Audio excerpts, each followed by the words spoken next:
មានមនុស្សថ្លាំងម្នាក់រស់នៅដោយសុខសាន្តជាមួយក្រុមគ្រួសារនិងញាតិមិត្តគាត់ទាំងអស់ថ្ងៃមួយគាត់បានដឹងថាអ្នកជិតខាងគាត់ម្នាក់ឈឺជាទម្ងន់គាត់ក៏សម្រេចចិត្តថានឹងទៅសួរសុខទុក្ខគេជាការគួរសមប៉ុន្តែមុននឹងគាត់ចេញទៅផ្ទះគេគាត់បានរៀបចំសំណួរនិងចម្លើយឲ្យស្រេចដោយដែលគាត់ធ្លាប់បានឃើញនិងឮតាមរបៀបរបបមនុស្សលោកនៅក្នុងសង្គមតាំងពីដើមរៀងមកគាត់គិតថាកាលណាគាត់សួរគេថាជំងឺរបស់អ្នកវាដូចម្ដេចទៅហើយ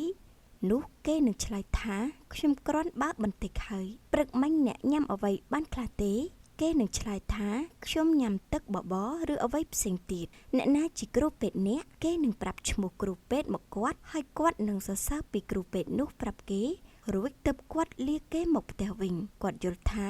បើគាត់ធ្វើដូច្នេះគ្មាននរណាម្នាក់ដឹងថាគាត់ថ្លង់នោះទេហើយគាត់រំពឹងថាអ្វីដែលគាត់បានគ្រោងទុកនោះនឹងរលូនតាមអ្វីដែលគាត់ចង់បានបន្ទាប់មកពេលដែលគាត់ទៅដល់ផ្ទះអ្នកជំងឺគាត់ក៏បានសួរគេដោយគាត់បានគ្រោងទុកពិតមែននៅពេលនោះគាត់ក៏ចាប់ផ្ដើមសួរអ្នកជំងឺថាតើអ្នកសុខសប្បាយជាទេជំងឺអ្នកដូចម្ដេចទៅហើយពេលនោះអ្នកជំងឺឆ្លើយថាខ្ញុំឈឺរងចាំតែថ្ងៃស្លាប់ទេមនុស្សថ្លង់បានតបថាល្អណាស់ខ្ញុំជួយត្រេកអរនឹងអ្នកជំងឺចាប់ផ្ដើមមួម៉ៅតែមិនទាន់បញ្ចេញកាយវិការឲ្យគាត់ឃើញថាខ្លួនមិនពេញចិត្តនោះឡើយមនុស្សថ្លង់បន្តទៅទៀតថាតើព្រឹកមិញអ្នកញ៉ាំបានអ្វីខ្លះអ្នកជំងឺស្រែកថាថ្នាំពុលមនុស្សថ្លង់ក៏តបថា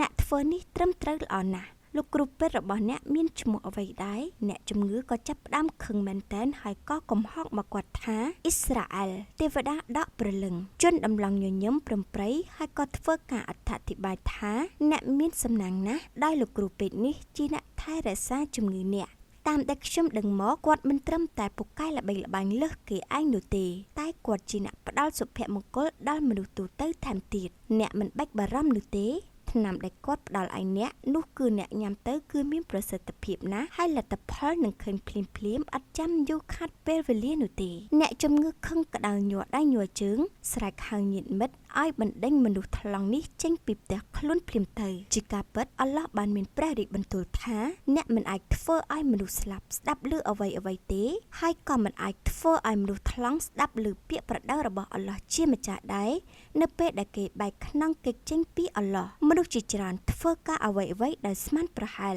ហើយការស្មានប្រហែលមិនអាចនាំគេទៅរកការពិតបានឡើយព្រះជាម្ចាស់ដឹងប្រកាសពីអ្វីដែលអ្នកធ្វើហើយរឿងរ៉ាវខាងលើនេះក៏បានបង្រៀនមនុស្សឲ្យដឹងថាភាពស្មានប្រហែលឬអាកាត់អ្វីមួយទៅលើនរណាម្នាក់ដោយការខ្វះពិចារណញ្ញាណ